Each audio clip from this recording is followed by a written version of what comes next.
E aí, meus irmãos, como é que vocês estão? Vocês estão bem?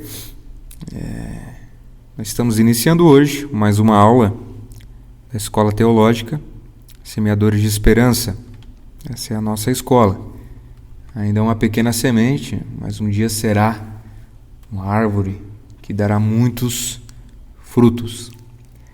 Estamos no módulo O Reino dos Céus e a Igreja da Terra. E antes que eu inicie esta aula, eu gostaria de agradecer, primeiramente, a todos vocês que contribuem com esse projeto, né?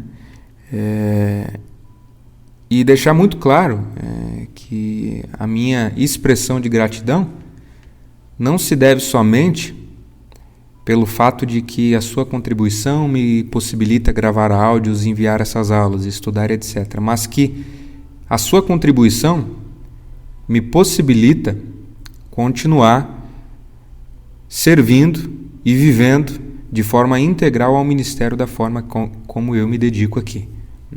Então, a sua contribuição não somente me possibilita estar gravando essas aulas e estudando para que o conteúdo dela se torne melhor e me preparando para melhorar cada vez mais os equipamentos, etc.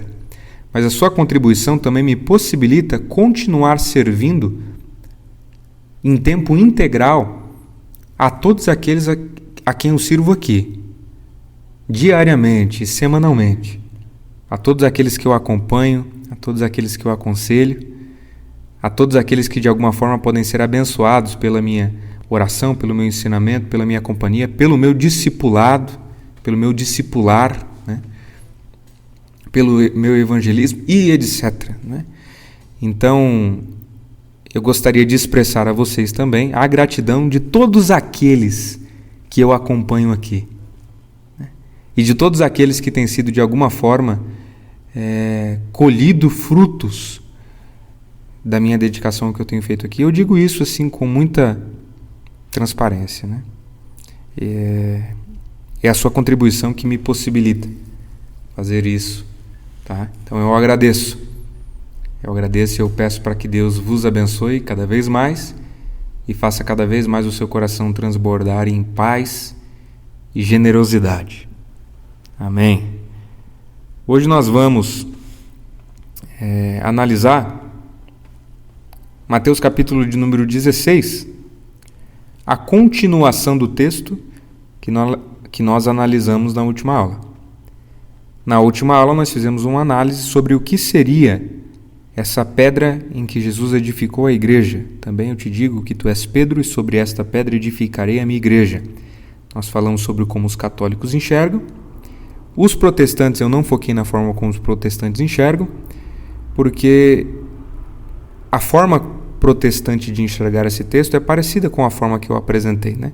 Que os protestantes, eles dizem que a confissão de Pedro é esta pedra, né?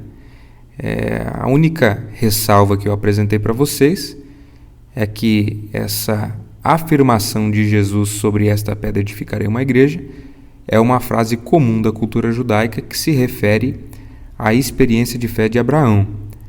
Logo, Abraão seria uma pedra no sentido de um iniciador de uma nova fé, de uma nova revelação, de uma nova experiência de fé, de um novo entendimento e etc. De tal forma que Pedro agora passa a ser essa pedra, quando Jesus diz assim, não foi carne nem sangue que te revelou isso aí, né? Que Cristo é Deus no meio dos homens, né? Ele é o Filho de Deus. Então, caso você não se lembre do conteúdo desta aula, assista novamente, ok? Hoje nós vamos analisar a continuação deste versículo, né? Onde diz assim, também eu te digo que tu és Pedro e sobre esta pedra edificarei minha igreja e as portas do inferno não prevalecerão contra ela. O que raios é isso de portas do inferno? Você analisa todo o contexto aqui da fala de Jesus, não faz sentido do nada citar uma afirmação escatológica totalmente desconexa do contexto. Portas do inferno, o que Jesus quis dizer com isso? Então, o primeiro ponto que eu gostaria de focar ou apresentar a vocês que para que possamos interpretar e entender o que significa essas portas do inferno, nós precisamos olhar com o olhar do judeu daquela época. É um equívoco. Nós queremos interpretar os textos bíblicos, nós queremos tirar conclusões nos textos bíblicos a partir do olhar de hoje. Nós estamos aí 2000 anos à frente, ok? Não dá para eu querer, com o olhar de hoje, interpretar de uma forma falas que foram ditas, há 2000 anos atrás. Não dá, eu preciso tentar enxergar com o olhar daquela época, tá? Tentar fazer isso, olha aqui, Jesus diz portas do inferno, então eu vejo o que eu entendo hoje de inferno, e a partir do que eu entendo hoje, eu tento tirar conclusões doutrinárias deste texto. Isso é um erro exegético, isso é um erro hermenêutico, isso é um erro de interpretação bíblica, teológica, é um erro, ok? Um exemplo muito claro disso, por exemplo, é um texto de João, capítulo de número 9, quando Jesus gospe no chão. Há um rapaz cego de nascença e Jesus gospe no chão para curá-lo. Jesus gospe no chão, faz um lodo ali com o dedo, pega aquele lodo, passa no olho daquele rapaz, diz para ele ir lavar o seu rosto no tanque de Siloé, e aquele milagre acontece. Muita gente que olha esse texto de João capítulo de número 9 com o olhar de hoje justifica loucuras que se fazem no meio da igreja, principalmente às vezes assim no meio pentecostal. Eu, apesar de ser pentecostal, eu sou pentecostal, tenho uma grande crítica ao movimento pentecostal, E uma dessas críticas são essas loucuras desconexas do Evangelho.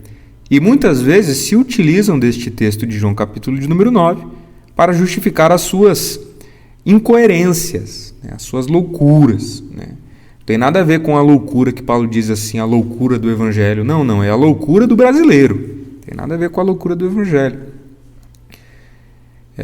O pessoal diz assim, se Jesus cuspiu no chão para curar o cara, que dirá eu, Então, justifica suas loucuras. Porém, meus irmãos, quando você vai para o contexto da época, você percebe algumas coisas. Primeira coisa, estavam no dia de sábado. Tá? E lá no mandamento diz que não se deveria trabalhar no dia de sábado. A grande questão é, o que é trabalho? Então os doutores das leis se levantam para fazer uma definição do que seria trabalho. Porque se eu não sei o que é trabalho, eu não sei como obedecer o mandamento, não trabalharás no dia de sábado. Então eles começam a fazer várias definições e várias proibições para o dia de sábado. Uma dessas proibições para o dia de sábado era cuspir no chão. Por que cuspir no chão no dia de sábado é proibido? Porque quando o indivíduo gospe no chão, aquela saliva, ao se misturar com a areia, com a terra, torna-se barro. E isto é assimilado ao trabalho de um oleiro. E como o oleiro não pode trabalhar no dia de sábado, não se pode também cuspir no chão no dia de sábado, pois cuspir no chão no dia de sábado geraria o barro, e isso é trabalho de um oleiro. No sábado também era proibido curar, porque isso era interpretado como serviço e o trabalho de um médico. Jesus então está num dia de sábado, e num dia de sábado ele gospe no chão, não somente gospe no chão, mas com o próprio dedo ele faz lodo. Eu imagino Jesus com aquele cego de nascença do lado dele, ele cuspindo no chão, mexendo o dedo assim com o lodo e olhando assim com um olho sério e com a cabeça erguida para todos os religiosos ali. E depois de fazer aquele lodo, passa no olho dos rapazes e o envia até o tanque de Siloé. O tanque de Siloé significa o enviado. E como eu disse, na festa dos tabernáculos, eles iam até o tanque de Siloé e pegavam água e aspergiam no templo, como sinal da construção do novo templo. E essa construção do novo templo era assimilada também à vinda do Messias. Tá?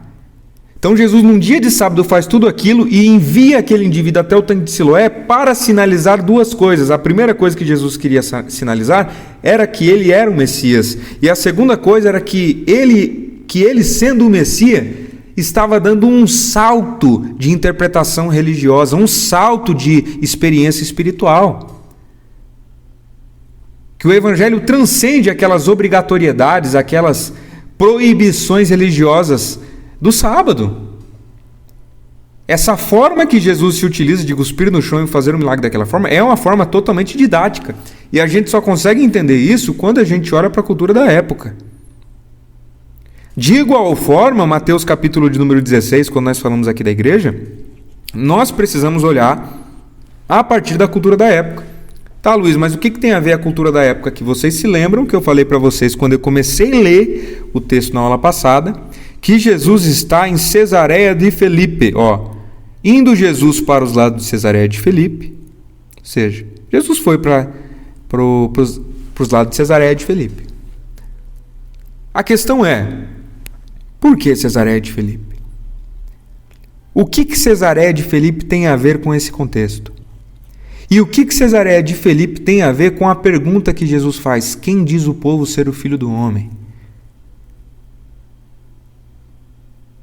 Essa afirmação aqui não está aqui de forma desconexa. Essa cidade de Cesareia de Filipe era a 150 quilômetros de Jerusalém. E Jesus, quando ele vai para Cesareia de Filipe aqui, na última cidade em que ele estava, ele anda aproximadamente 50 quilômetros. Você imagina uma distância dessa a pé? Existe uma razão específica para que Jesus esteja em Cesareia de Filipe. E nós só vamos entender o que Jesus quis dizer com portas do inferno, e as portas do inferno não prevalecerão contra ela, se nós entendermos o que é essa Cesareia de Filipe. Ok? Para que nós entendamos o que é essa Cesareia de Filipe, nós precisamos entender um pouco da geografia bíblica e da política da época. Tá? Houve um Herodes o Grande, ok? Então vamos voltar um tempo atrás. Houve um Herodes o Grande, assumiu ali aproximadamente em 37 a.C. Foi esse Herodes que começou, como eu disse, construir aquele grande templo, ok? Porém, esse Herodes um dia morre, né? Foi esse Herodes também que promoveu aquela matança das crianças, quando Jesus teve que fugir para o Egito e etc. Esse Herodes governava em toda aquela região de Israel. Quando Herodes morre, o seu reino é dividido em 4 pessoas, ou melhor, em 4 regiões. Ok? Dessas 4 regiões, 3 ficaram com seus filhos. Ok? A região principal, de Judéia e Samaria, ficou com Herodes Arquelau, ok? Porém, por ser uma região muito visada pelo Império Romano, por 2 razões. A primeira razão é que era o lugar mais forte economicamente, pois era onde estava o templo. Logo, era o lugar onde tinha aquelas grandes festividades, ia muita gente para lá, girava muito dinheiro, automaticamente tinha mais imposto, entrava mais dinheiro para Roma. Então é um lugar muito importante. E o segundo ponto era que, dado esse fato do templo estar lá, era um local onde a convicção religiosa era muito forte, né? Então era um lugar muito passível de revoltas contra o Império Romano. Devido a isso, esse filho de Herodes o Grande, que é Herodes Arquelau, ficou pouco tempo, depois que seu pai morreu, governando Judéia e Samaria. Depois disso, Herodes Arquelau foi tirado e foi colocado lá Pilatos. Pilatos é um romano. Ele é enviado direto pelo Império Romano para governar a região de Judéia e Samaria, onde estava o templo e etc. Tá? Então é esse Pilatos que conversa com Jesus, quando Jesus vai para a cruz. Por que uma hora manda para Pilatos e outra hora manda para outro governador, etc. Por conta de Jesus trafegar ali, andarilhar ali entre várias regiões que eram de governadores diferentes, cada uma hora disse, não, isso é alçada de tal, não, isso é alçada de tal.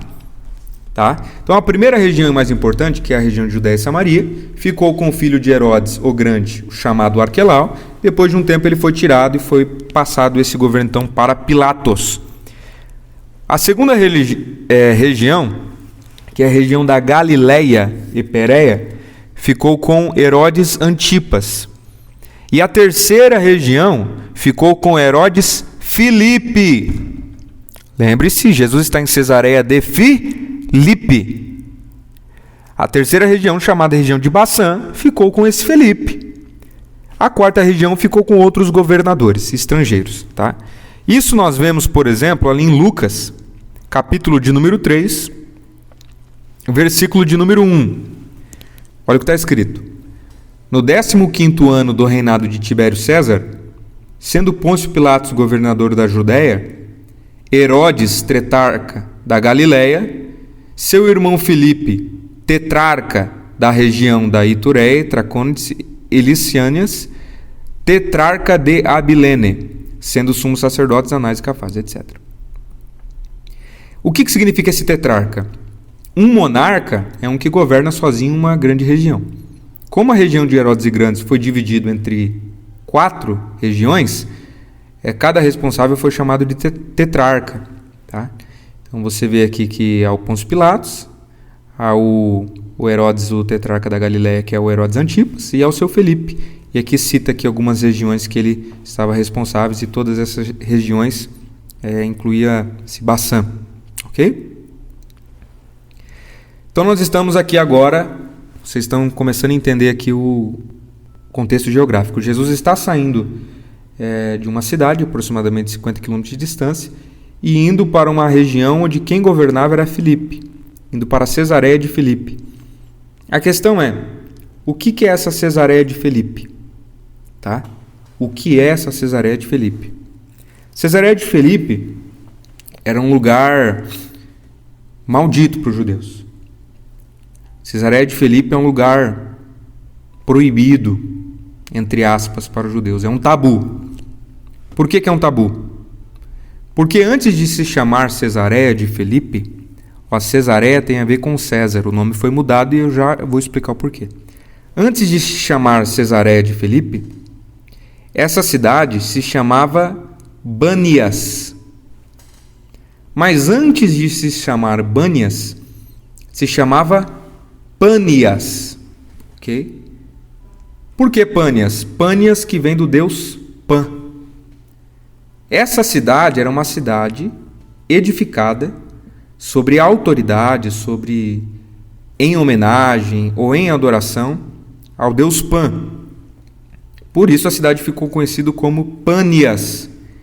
Houve um tempo em que os árabes praticamente dominaram aquela região, e os árabes, por ter uma dificuldade com a palavra P, com a letra P, de Pânias se tornou Bânias.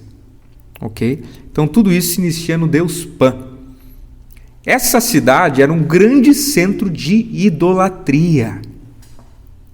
Um gigante centro. Era o centro de idolatria maior dessa região. De todas as regiões em que Jesus passa, essa é a região mais forte em idolatria. Ok? Esse deus Pan era um homem com chifres e pernas de bode. Tá? Você já deve ter visto essa mitologia, um homem aí, às vezes tocando uma flauta com metade bode, metade homem, aí tem chifre, etc. Isso aí é o deus Pan.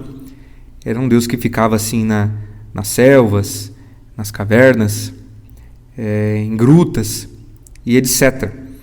Tá? Esse deus gerou esse nome Pan, deu origem à palavra pânico, porque como esse deus era um deus das selvas, as pessoas, era um deus que também estava ali nas selvas, né? Gerava muito pânico e terror quando os indivíduos passavam por florestas durante a noite, e o silêncio da noite os causava terror pelo medo de Pan. Ok? Então, vocês estão começando a entender onde que é essa cidade. Ok? Quando Filipe assume o reinado, ele vai até essa cidade de Pan e ele faz gigantes construções. Tá? Toda aquela cidade ele começa a cercar com arcos romanos também. O que é arco romano? Veja o que é arco romano. e você verá que é uma construção desenvolvida pelos romanos, uma tecnologia da época. Então tinha muito arco romano. Ele reformou muito aquela cidade, embelezou ela. E no local onde era consagrado literalmente a Pan, era uma caverna. Aquela caverna era um local de idolatria, praticamente uma caverna, no meio assim, de um lugar bem montanhoso, onde as pessoas adoravam a Pan, onde as pessoas sacrificavam ao deus Pan e etc. Filipe construiu um templo a César. Mas havia ali também, não somente um templo a César e a Pan, havia também um templo a Zeus. E dizem também que havia um templo em homenagem a Lívia, a esposa de César. Tá? Então é um lugar de um grande centro de idolatria. Um grande centro de adoração. Muitos deuses. Muitos deuses. Então, não é de se surpreender o fato de que quando Jesus chega num lugar que está cheio de deuses, é o César que se diz Deus e está lá, é o templo de Zeus, é o de Pan, é o templo em homenagem à esposa de César, um centro de idolatria. Jesus, num lugar como esse, fala assim: olha, os homens estão dizendo a respeito de tantos deuses aí, né? Dizem até que César é Deus. Mas Jesus olha para eles e pergunta: quem dizem os homens que eu sou? Percebe o recurso didático? Porque perguntar isso em Jerusalém, na frente do templo, não teria o mesmo peso de perguntar no meio de um centro de idolatria cheio de deuses, um lugar que inspirava medo. Quem dizem os homens que eu sou? Né? Aí vai aquela resposta de Pedro e etc. Mas aqui agora nós vamos chegar nas portas do inferno. Havia, ali nesse local consagrado a Pan, uma caverna, como eu disse. E surpreendam-se, meus irmãos, surpreendam-se. Mas esse local era conhecido, adivinha como? Qual o nome? O nome desse local se chamava As Portas do Inferno. Aí você se pergunta: será que é à toa que Jesus diz sobre as portas do inferno ali do lado de um local que se chama Portas do Inferno? Será que é a mesma coisa que vamos supor, eu estar na frente, vamos supor que eu vou na frente de uma catedral, e a catedral se chama Catedral do Santo Senhor. Aí Jesus vai até o local da Catedral do Santo Senhor e disse assim, a Catedral do Santo Senhor não os parará. Jesus está falando em uma cidade que se chama, como eu falei, Cesareia de Filipe.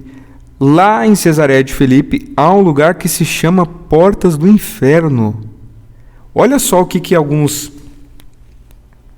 historiadores dizem sobre esse local do Porto do Inferno, e eu vou ler aqui para vocês. Dizia-se que era onde estava o portão do inferno, um portal para o submundo onde o hálito tóxico do cão de 3 cabeças, Cerberus, escapava do solo, fazendo vítimas inocências em nome de seu mestre, o deus Plutão. Um santuário chamado Plutonion foi construído no local, e peregrinos de toda a região pagavam os sacerdotes do templo para fazerem sacrifícios. Os escritores da época, incluído Plínio o Velho e o geógrafo grego Estrabão, descreveram esses sacrifícios como um espetáculo de arrepiar. Os sacerdotes levavam um animal, como uma ovelha ou um touro, para o santuário, e como se fosse pelas mãos do deus, o animal caía instantaneamente morto, enquanto o sacerdote saía vivo. Olha o que escreveu o historiador Estrabão no livro 13 de sua enciclopédia de geografia. Olha o que ele disse. Joguei pardais e eles imediatamente deram o último suspiro e caíram. Tá. E o Estrabão ele disse que ficou espantado com aquilo que ele acabara de ver. Olha o que Estrabão disse aqui também. Este espaço está cheio de um vapor tão envenenado e denso que mal se pode ver o solo. Qualquer animal que passar por dentro encontra a morte instantânea. Atirei pardais e eles deram o último suspiro imediatamente e caíram. Tá? Foi muito revolucionário para a cultura pagã também esse local, ficou muito famoso porque não havia sangue nos sacrifícios, né? Os animais morriam sozinhos, né? O Chesterton, que é um autor católico, ele diz no livro O Homem Eterno sobre uma misteriosa voz que ouviram. O historiador, quem diz isso é o historiador Plutarco. O historiador Plutarco, ele fala de um barco de passageiros que certa vez, no reinado de Tibério César, né? Que é o reinado em que Lucas capítulo de número 3, versículo de número 1 está escrito ali, que de repente esses passageiros do barco ouviram uma voz gritando assim. A voz anunciava que o grande Deus Pan estava morto. Um historiador afirmar isso, para a época, o Deus Pan está morto, se deve pelo fato de como esse Deus era importante para a época, ao ponto de uma experiência de alguns passageiros ouvir uma voz ser citado por um historiador como esse. Esse centro de idolatria era como se fosse, por exemplo, o que para o judaísmo é Meca, né? O que para os católicos seria o Vaticano ou seria a Catedral de Nossa Senhora Aparecida, né? Ou para os judeus o que seria Jerusalém. Está dando para entender, meus irmãos? Vocês estão conseguindo entender que Jesus está citando um local. Jesus está citando um local, tá? Então Jesus está aqui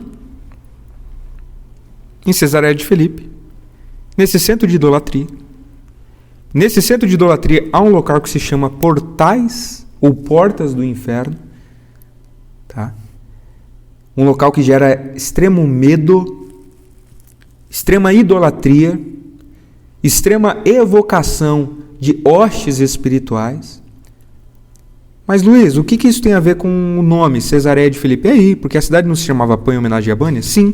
Quando Filipe assumiu o governo, ele fez essas reformas gigantescas, ele construiu templos para César ali do lado de Pan, em homenagem a César. Então o nome Cesareia de Filipe tem como primeiro objetivo homenagear a César.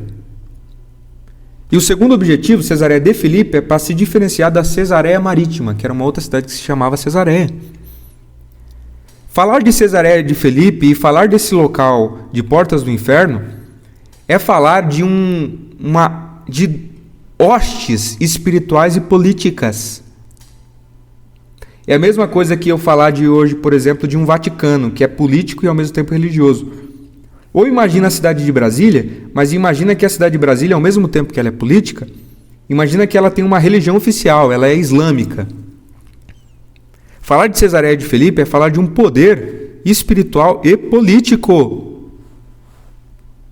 Ok? De um poder espiritual e político. E quando Jesus fala de portas do inferno, Jesus está literalmente citando este local em que ele está, em Cesareia de Filipe, que se chama Portas do Inferno. Então o que Jesus está falando para Pedro é o seguinte: ô Pedro, sabe essa igreja que eu vou edificar? Sabe essa eclesia que eu vou edificar, que é uma coletividade de indivíduos que tem como objetivo fazer o bem, que tem como objetivo libertar os cativos, que tem como objetivo anunciar o ano aceitável do Senhor, que tem como objetivo sanar as necessidades humanas, materiais, espirituais, intelectuais, emocionais. Sabe essa eclesia, que é uma coletividade de integrantes do Reino de Deus que tem como objetivo responder às mazelas humanas? Sabe o que vai parar vocês, Pedro?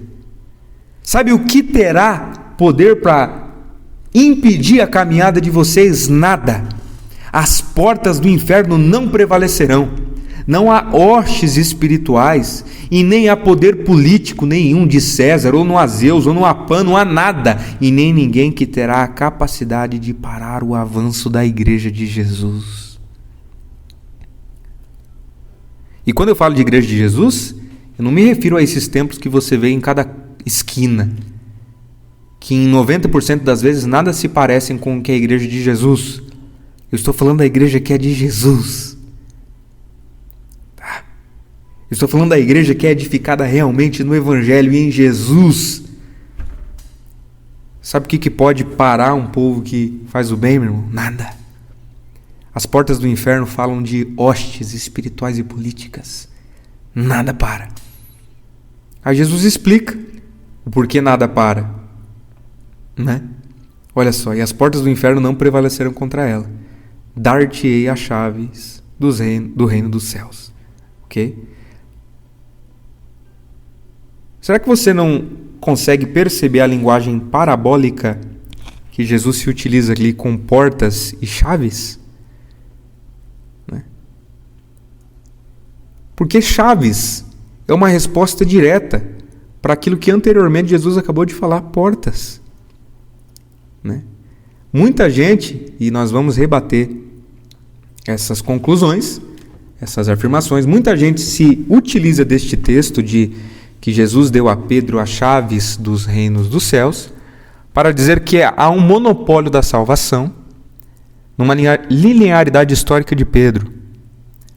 Os católicos usaram isso por muito tempo, ainda usam, e os protestantes começaram a usar de um tempo para cá, para falar, olha aí, ó, Pedro tinha a chave do reino dos céus, então nós que somos os pastores, somos os líderes, nós temos a chave do reino dos céus, nós somos as coberturas espirituais, etc, etc. Nós temos o poder de abrir a porta do reino dos céus para entrar, etc. E uma pessoa que às vezes não se submete, não se subordina, está fora, etc. Aquela converseira toda que eu vou focar talvez uma aula toda nesse assunto. Não. As chaves do reino dos céus aqui é uma resposta direta às portas do inferno. Não são chaves que abrem as portas do reino dos céus. São chaves do reino que têm como objetivo romper com essas portas do inferno. É o que Jesus está dizendo aqui, Pedro, você sabe por que as portas do inferno não irão prevalecer contra a igreja? Pois vocês terão uma chave espiritual.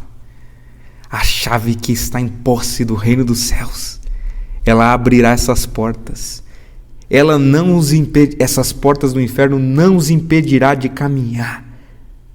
Não destruirá a igreja, porque vocês têm nas mãos a posse de uma chave do reino dos céus que abrirá essas portas. Está dando para entender, meus irmãos? O que Jesus está querendo dizer aqui com Pedro nessa... No final Jesus está praticamente no final do seu ministério. Jesus vai para esse centro de idolatria e ele semeia no coração dos seus discípulos uma convicção: que quando Jesus partir, nenhuma hoste espiritual e nem hoste política, por isso que Jesus foi em Cesareia de Filipe, por isso que Jesus cita aquele local que se chama Portas do Inferno, nenhuma hoste espiritual nem política terá força para parar a igreja, porque sobre a igreja de Jesus há um espírito que a reveste. Nada terá força contra a igreja de Jesus. É por isso que os impérios não conseguiram parar a igreja de Jesus, né? O que pode parar um povo que quer fazer o bem? Porta do inferno nenhuma para, pois há em nossas mãos chaves que abrem todas essas portas. Uma coletividade de integrantes que se reúne em nome de Jesus para se realizar o bem, para sanar as necessidades humanas, para libertar os cativos, para proclamar a boa nova escandalosa do Evangelho. Sabe o que para um povo que quer fazer esse bem? Sabe o que para um povo que não tem mais a sua vida como preciosa, mas seu único intuito é servir ao próximo em amor? Nada para.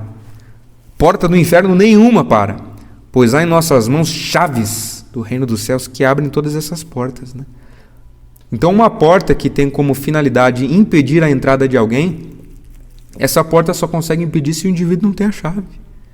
Nós temos chaves do reino dos céus.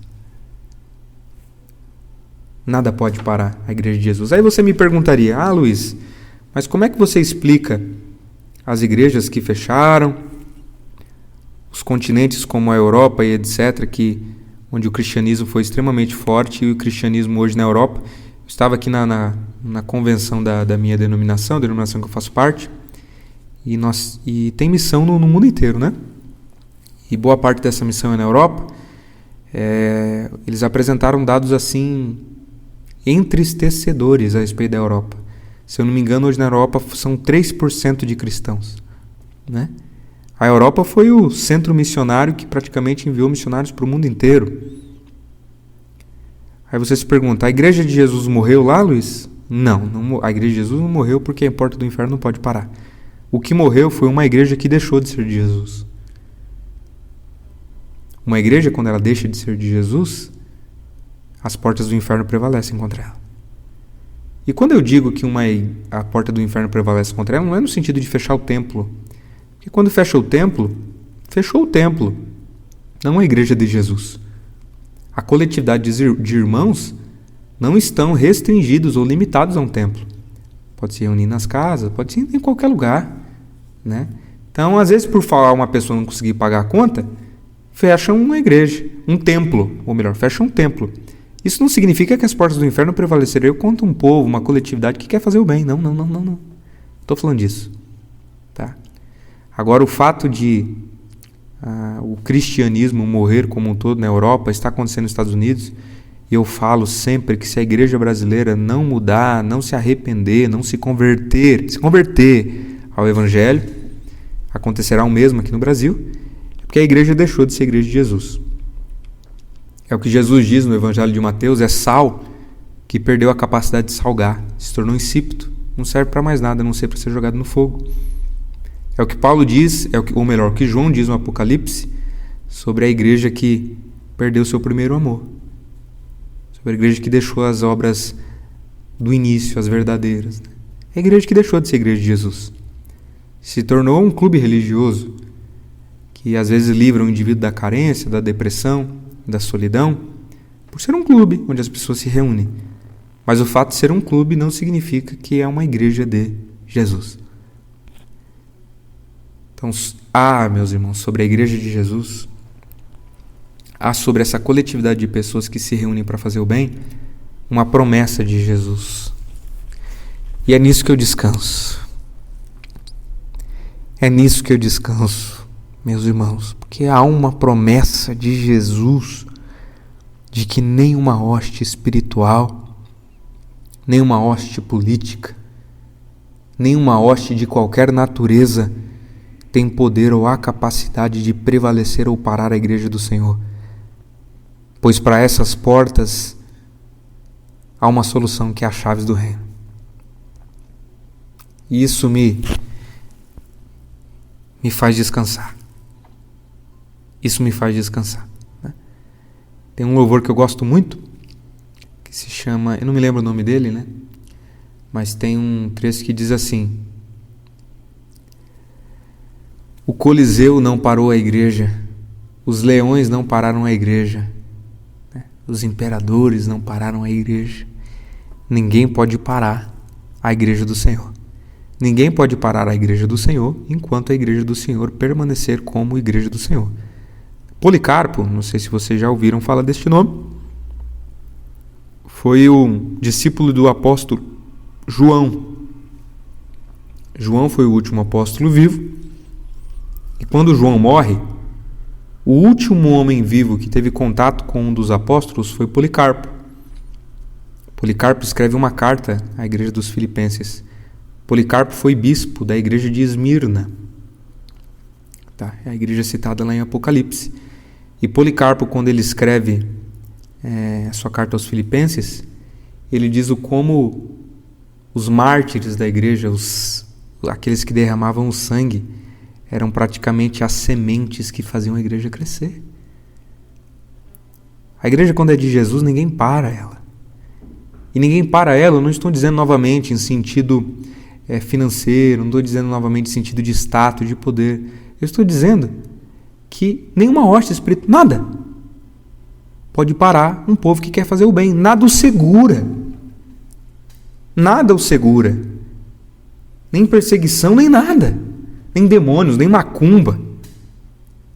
Nada o segura, né? Você vê a história da igreja, eu particularmente não me lembro de uma religião tão perseguida quanto o cristianismo. E olha aí, olha o que aconteceu, uma religião que começa com 12 pescadores, né?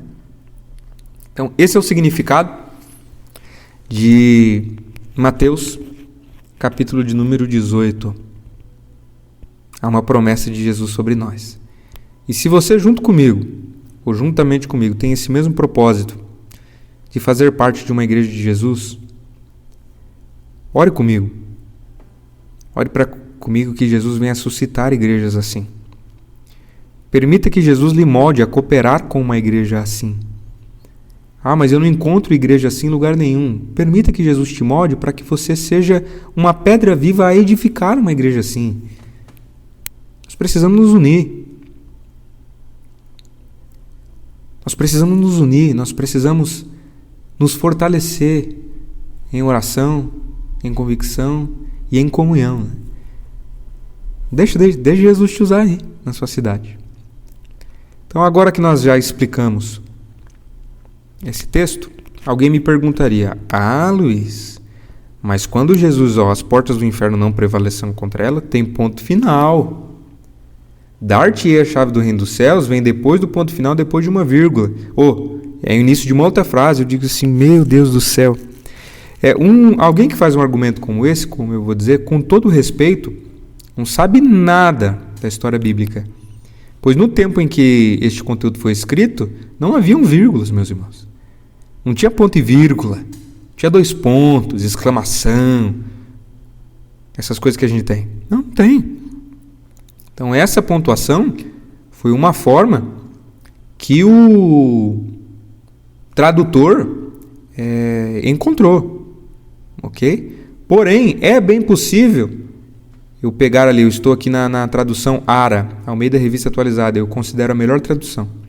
Quando ele diz, as portas do inferno não prevalecerão contra ela, vírgula, dar-te-ei a chave do reino dos céus. Ponto final. Aí se inicia outra frase. Okay? Então a questão, alguém falar comigo e argumentar a respeito de uma vírgula, de um ponto final, para desconstruir tudo aquilo que eu citei, não somente da linguagem parabólica que Jesus usa, de chave para porta e chave, meus irmãos, olha a ligação. Mas tudo que eu falei sobre a cultura judaica, sobre Cesareia de Filipe, sobre o local em Cesareia de Filipe, consagrado a Deus Pan, que se chamava Portas do Inferno, o indivíduo querer desconstruir tudo isso que foi argumentado e apresentado por conta de uma vírgula, santa paciência, né? Santa paciência. No versículo de número 19, olha o que está escrito. Dar-te-ei as chaves do reino dos céus. O que ligares na terra, será ligado nos céus. E o que desligares na terra, terá sido desligado nos céus. Este versículo é utilizado também por esses que acreditam na cobertura espiritual. Eu vou me aprofundar neste versículo a partir da próxima aula. Por quê? Se eu falar, essa aula aqui já está dando quase 50 minutos. Então, se eu me aprofundar também nesse versículo, serão quase 2 horas de aula, né? Então, mais 50 minutos vão ser praticamente 1 hora e 40 de aula. Então, este versículo nós vamos nos aprofundar na próxima aula. Mas para deixar claro para vocês que assim como eu expliquei que chave do reino dos céus não se refere a uma superioridade espiritual de qualquer homem sobre o outro, tá? Porque o que utilizam nós temos a chave do reino dos céus, logo nós temos a capacidade de ligar na terra e ligar nos céus, desligar na terra e desligar nos céus, ok? Isso é um equívoco, ok? E na próxima aula nós vamos explicar aí o que é esse Mateus capítulo de número 16, aí o verso de ligar na terra. E nós vamos linkar este versículo de ligar na terra, se ligar nos céus, com Mateus capítulo de número 18, quando Jesus também, no verso de número 18, diz o seguinte: em verdade vos digo que tudo que ligares na terra terá sido ligado nos céus, e tudo que desligar na terra terá sido desligado nos céus. Em todo esse contexto de Mateus capítulo de número 18, a mesma frase é dita, sem fazer referência à chave do reino dos céus. O que Jesus está querendo dizer isso aqui com ligar? Então nós vamos se aprofundar aí na próxima aula. Qualquer mensagem, ou qualquer dúvida, me mandem mensagem, orem por mim. E gostaria de, antes de encerrar essa aula, fazer uma pequena reflexão com vocês a respeito de ansiedade, né? Longe de querer fazer uma definição do que seria ansiedade, porque existem algumas palavras que por mais que o indivíduo não as defina, que eu não quero definir isso agora, mas o próprio indivíduo, ao ouvi-la, entende o que é. Então, por exemplo, se eu dizer assim, o que é o tempo?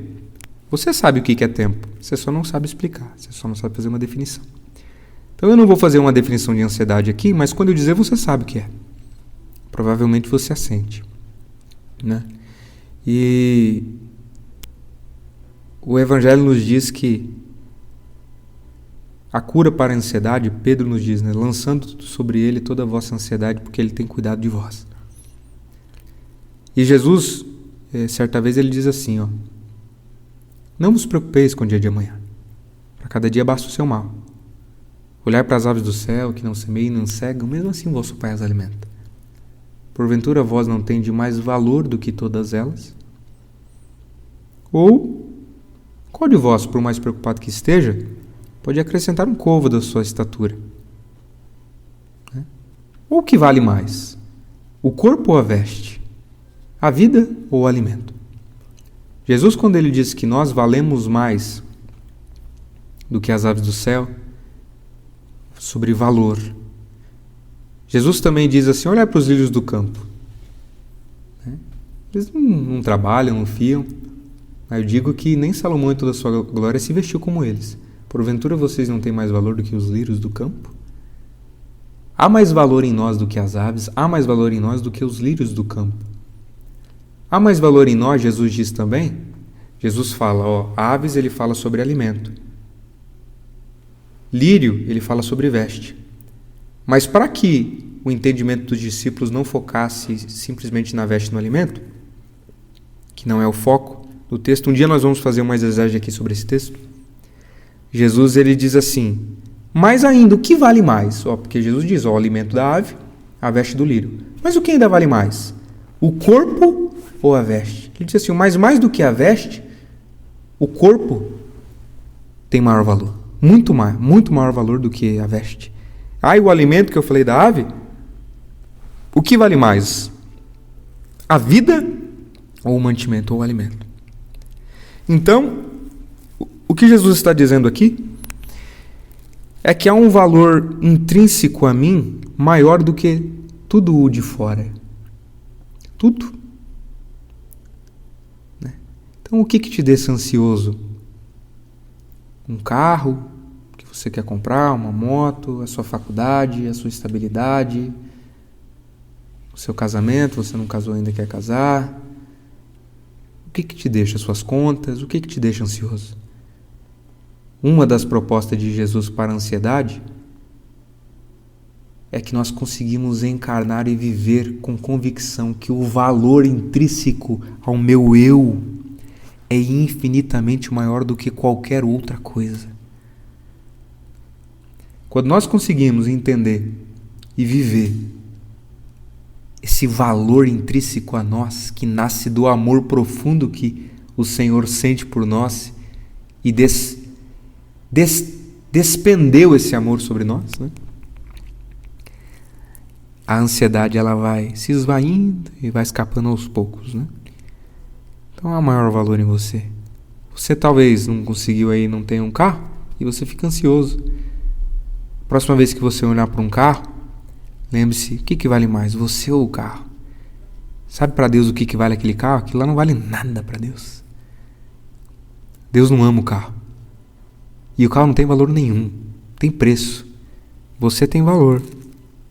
Há um amor de Deus sobre a sua vida. Então que nós venhamos ter esta convicção de amor de Deus que é sobre nós. E esse é um dos passos que nos fará vencer a ansiedade. Crescer em amor, né? Crescer em amor. Meus irmãos, fiquem com Deus. Orem por mim. Eu estou orando por vocês. Essa é a minha escola, Escola Teológica Semeadora de Esperança. Ela pode ser um pouco sua também. Coopere comigo em oração, coopere comigo em apoio, em amizade e coopere comigo também financeiramente. Um abraço, fiquem com Deus. Qualquer dúvida, enviem mensagem.